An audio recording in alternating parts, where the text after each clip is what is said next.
Hai semua, kembali lagi ke dalam rancangan podcast aku yang kedua kali ini.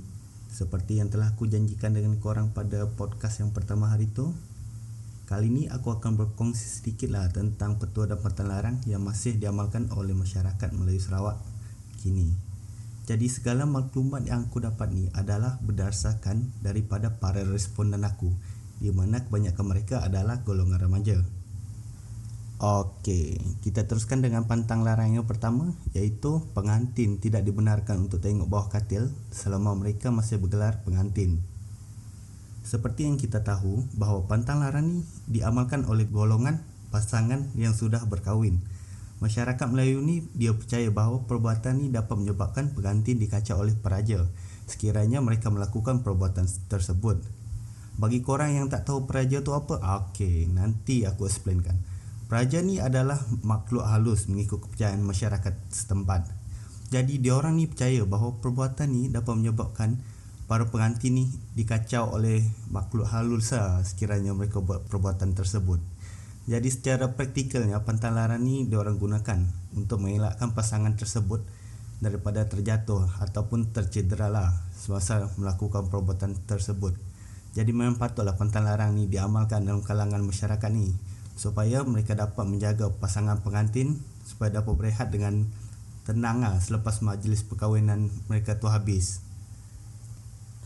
Okey, untuk pantang larang yang kedua pula adalah orang lelaki tidak dibenarkan untuk membawa parit ketika isterinya sedang mengandung.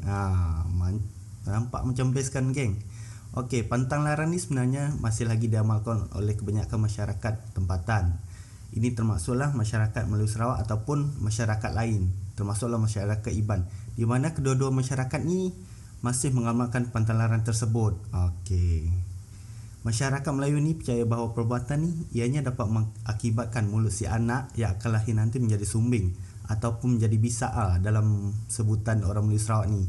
Jadi kalau kita lihat perbuatan ni, ianya sebenarnya seperti kita membuat sesuatu yang telah sedia ada kepada merosakkan benda tersebut.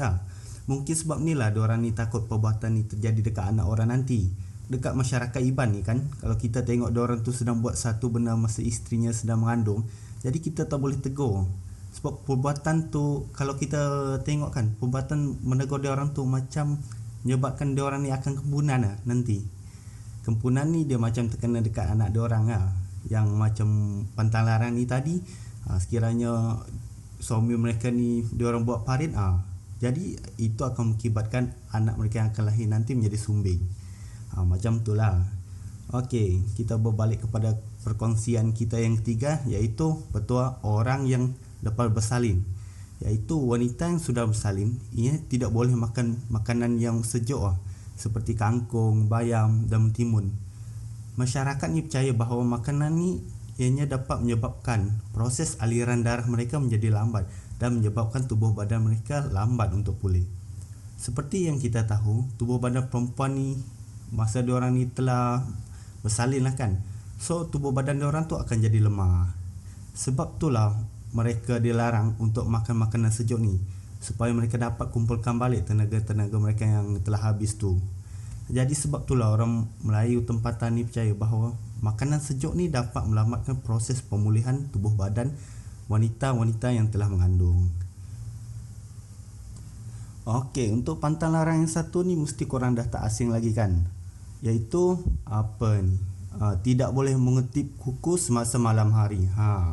Masyarakat Melayu Sarawak ni percaya bahawa kalau kita ketip kuku malam hari ni, ianya dapat menyebabkan kita diganggu oleh makhluk halus masa tidur nanti. Bagi sesetengah orang ni, dia percayalah pantang larang ni, di mana ada gangguan makhluk halus masa ketip kuku malam hari ni kan. Jadi ada juga yang tidak. Sebenarnya pantang larang ni dia diamalkan untuk mengelakkan kita terketip isi kuku kita semasa kita mengetip kuku kita malam hari tu. Seperti yang kita tahu bahawa orang dulu-dulu kan dia menggunakan pelita tu sebagai lampu diorang. Jadi taklah terang sangat macam lampu pada zaman sekarang. Sebab itulah orang dulu-dulu tak menggalakkan kita untuk ketip kuku pada waktu malam tau, sebab keadaan yang agak gelap dan menyebabkan kita ni sukar untuk mengetip kuku. Okey, pantang larang seterusnya ialah tidak boleh menggunakan payung masa dalam rumah. Jadi masyarakat Melayu Sarawak ni dia percaya bahawa perbuatan ni dapat menyebabkan mereka dihempap oleh kayu semasa mereka keluar rumah ataupun masa hutan nanti.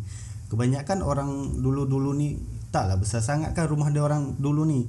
Jadi bila kita buka payung dalam rumah orang ni kan keadaan rumah tu akan menjadi sempit dan keadaan ni akan mengganggu orang yang nak lalu tu. Apa yang diorang ni takutkan adalah masa diorang buka payung tu dalam rumah, kan kita tahu ujung payung tu agak tajam kan. Jadi orang yang takut tu adalah hujung payung tu tercucuk mata diorang.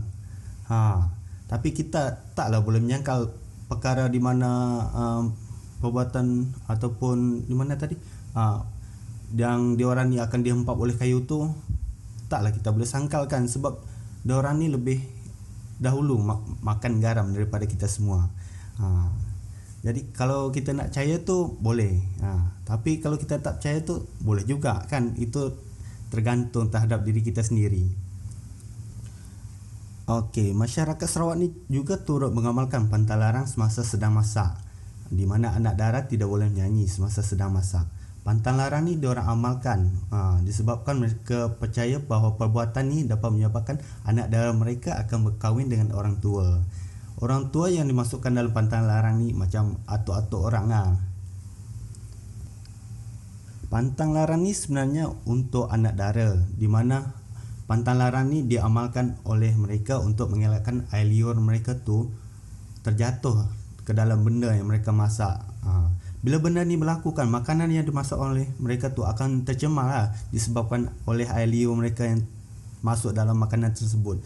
Jadi benda yang dah dimasak oleh mereka tu tak sesuai untuk dihidangkan kepada orang lain kan. Jadi maksud sebenar pantang larang ni adalah untuk mengelakkan mereka mencemar makanan yang mereka masak tu. Tapi kan pada pandangan aku lah kan, tak kira lah orang perempuan ke orang lelaki ke, pantang larang ni memang patut pun untuk diamalkan supaya kita dapat menjaga kebersihan makanan yang kita nak hidangkan tu nanti. Apatah lagi kalau kita ada tetamu yang ikut serta makan bersama kita sekali. Jadi nampak tak senonoh lah kalau orang tengok perbuatan kita ni semasa masak lepas tu nyanyi pula. Okey, selain tu juga orang Melayu Sarawak ni juga dia percaya di mana pasangan suami isteri tidak dibenarkan untuk menyiksa haiwan ketika isterinya yang sedang mengandung. Pantang larang ni memang tak asing lah bagi kita semua sebab rata-rata semua orang pun dah tahu kan. Apatah lagi kan orang yang tua-tua daripada kita ni. Seperti yang kita tahu, pantang larang ni dipercayai dapat menyebabkan anak yang akan lahir nanti akan menjadi cacat sekiranya mereka melakukan perbuatan tersebut. Kebanyakan masyarakat Melayu Sarawak ni masih percaya dengan cerita-cerita di sebalik pantang larang ni. Seperti yang kita tahu, mereka ni percaya bahawa apa yang kita buat dekat haiwan nanti turut akan terjadi dekat anak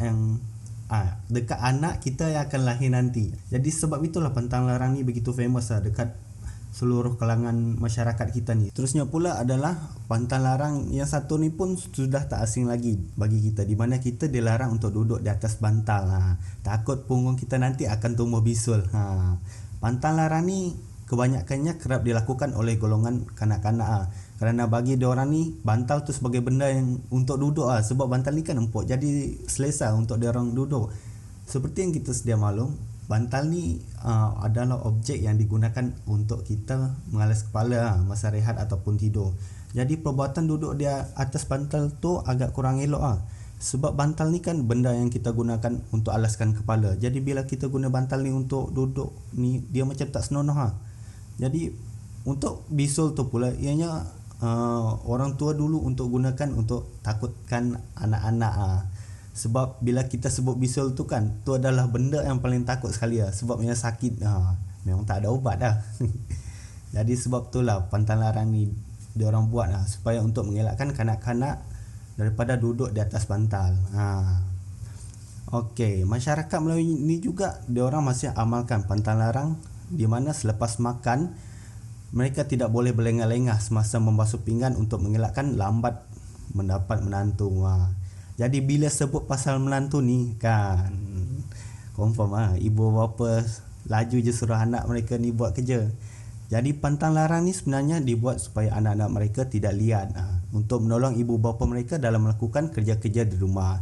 Sebab bila kita sebut pasal lambat berkahwin ni kan, ramailah orang yang tak nak benda ni melakukan. Ya, takkanlah korang nak jadi bujang telajak kan.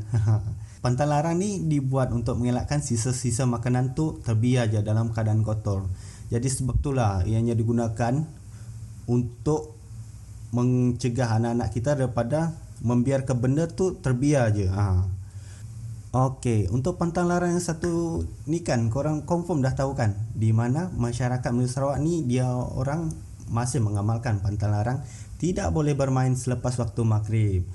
Masyarakat Melayu ni percaya bahawa orang yang bermain lepas waktu maghrib tu akan disorok oleh hantu. Seperti yang kita tahu, waktu maghrib ni kan menandakan waktu orang yang beragama Islam untuk menunaikan kewajipan mereka. Oleh itu pantang larang ni digunakan untuk menakutkan para masyarakat supaya mereka dapat menunaikan kewajipan mereka terlebih dahulu. Namun ada juga tahu yang percaya bahawa perkara-perkara mistik ni berlaku. Kan seperti yang kita tahu lah, lepas waktu maghrib ni kan merupakan waktu makhluk halus ni berkeliar. Jadi kita ni tak digalakkan lah untuk bermain lepas waktu tu supaya kita tak dikacau oleh makhluk-makhluk tersebut. Okey, apa yang saya dapat lihat dekat pantang larang ni, ianya sebenarnya digunakan untuk memastikan orang yang beragama Islam ni dapat menunaikan kewajipan mereka sebagai seorang umat Islam lah. Jadi memang wajar lah pantang larang ni diorang amalkan supaya mereka dapat menunaikan kewajipan mereka, baru dapat buat benda lain lah. Okey, untuk pantang larang yang satu ni pun kita dah biasa dengar, di mana kita tidak boleh mandi pada waktu malam agar tidak diganggu oleh makhluk halus. Masyarakat Melayu Sarawak ni percaya bahawa waktu malam adalah waktu makhluk halus berkeliaran. Jadi kita ni dilarang lah untuk mandi pada waktu malam ni supaya untuk mengelakkan kita ni diganggu oleh makhluk-makhluk tersebut. Sebab kita percaya kan pada waktu malam ni adalah waktu makhluk halus berkeliar. Namun sebenarnya pantang larang ni diorang amalkan sebab kan orang masyarakat Melayu tempat diorang ni mandi agak jauh dari rumah kan. Jadi diorang buat pantang larang ni supaya untuk mengelakkan kita tercedera. Contoh tergelincir ke ataupun kena pantuk ular kan. Sebab waktu malam ni kan agak berbahaya sikit sebab jalan jadi licin. Haiwan-haiwan bisa pun banyak yang berkeliaran kan. Tapi sekarang ni pantang larang ni diorang amalkan untuk menjaga kesihatan diorang. Sebab bila kita mandi pada waktu malam ni agak kurang bagus lah untuk kesihatan kita. Okey, pantang larang yang satu ni juga agak famous dekat kalangan semua masyarakat, di mana kita dilarang untuk menunjuk pelangi, takut tangan kita akan putus. Tapi bagi aku lah kan, pantang larang ni diorang buat untuk mengajar kita untuk menggunakan ibu jari semasa menunjukkan sesuatu benda ataupun orang. Benda ni masuk akal juga sebab bila kita guna jari telunjuk kita ni untuk tunjuk seorang tu, ianya nampak agak kasar lah berbanding kita gunakan ibu jari ni kan. Tu bagi pandangan aku lah. Tapi biasanya pantang larang ni diamalkan oleh golongan kanak-kanak lah. Sebab biasanya golongan kanak-kanak ni lah biasanya gunakan jari telunjuk. Sebab bagi aku pantang larang ni pun aku amalkan masa aku kecil dulu. Sebab tu lah aku dah biasa dengan pantang larang ni. Okey, untuk pantang larang yang satu ni pun aku baru tahu, di mana masyarakat Melayu Sarawak ni dia tidak boleh memberitahu orang lain apa yang dia nak makan. Takut dia akan kempunan nanti. Kempunan yang dimasukkan dalam pantang larang ni adalah terkena musibah ataupun kemalangan. Kalau kami orang Iban ni kan, kalau kita nak keluar rumah tu, kita perlu sentuh dulu makanan tu supaya kita tak kempunan. Jadi ini merupakan perkara yang agak baru bagi aku, dan pantang larang ni juga dapat menambahkan ilmu pengetahuan aku dalam amalan yang diamalkan oleh masyarakat Melayu Sarawak ni. Walaupun aku ni orang Sarawak, tapi banyak lagi tahu benda yang aku tak tahu. Jadi bagi akulah dapatlah aku tambahkan sikit ilmu pengetahuan aku ni kan. Dan satu lagi pantang larang yang aku pun baru tahu, di mana masyarakat Melayu Sarawak ni juga dia ada pantang larang semasa bermain. Di mana kita tidak boleh bermain pada waktu langit berwarna kekuning-kuningan semasa waktu petang. Sebab masa tu adalah waktu anak raja sedang bermain. Apa yang dimasukkan dengan pantang larang tersebut adalah sama dengan pantang larang di mana tidak boleh bermain selepas waktu maghrib. Diorang ni kan banyak yang percaya makhluk-makhluk halus. Tapi kalau korang perasan kan, kedua-dua pantang larang ni agak sama. Tapi dalam konteks yang agak berlainan lah. Apa yang kita dapat lihat di sini tu adalah pantang larang ni ianya mempunyai konteks yang sama tapi membawa maksud yang berlainan. Ya, untuk yang satu tu kan lepas maghrib tidak boleh bermain kan. Yang ni tidak boleh bermain semasa langit berwarna kekuning-kuningan. Okey, untuk pantang larang yang terakhir adalah pantang larang semasa makan, di mana jangan makan dalam kuali, takut nanti mulut pengantin akan ternganga.